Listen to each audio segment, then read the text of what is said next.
So I'm looking at the right main for the F-105, the Matrix Machines gear, and I noticed that the angle block here, uh, we talked about that, setting the toe in or toe out when the uh, gear is extended, and I've been working with this block, and I'm noticing here with the screws loose that we can get this thing to move a little bit.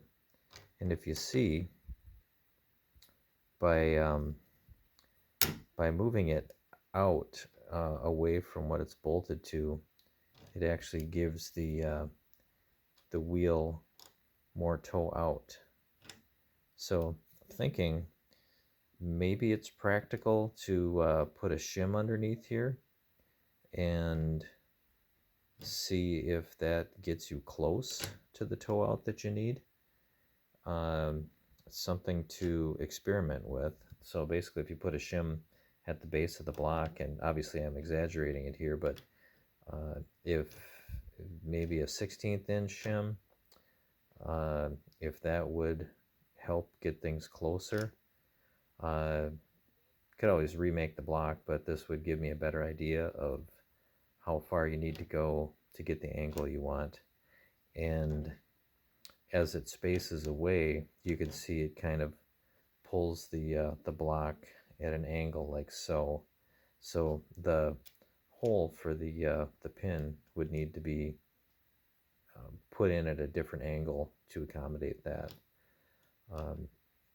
So that's a way you could play with it to see how close that gets you.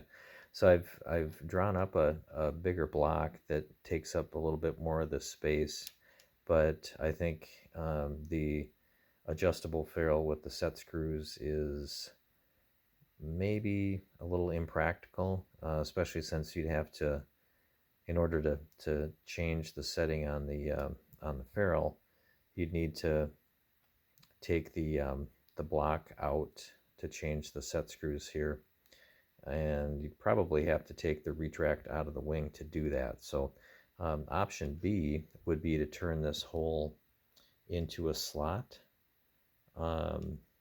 without the ferrule, and then you'd be able to set up the plane, set up the toe angle that you want, and then actually epoxy or JB weld this pin in there with some release wax on it anyway, and set the angle that you want that way. And you could either try running it that way or send it back to me and I could measure it and duplicate the thing without any epoxy or that sort of thing. Just some things to think about. Let me know what your thoughts are and how how you feeling about experimenting with that on your end. Curious to hear.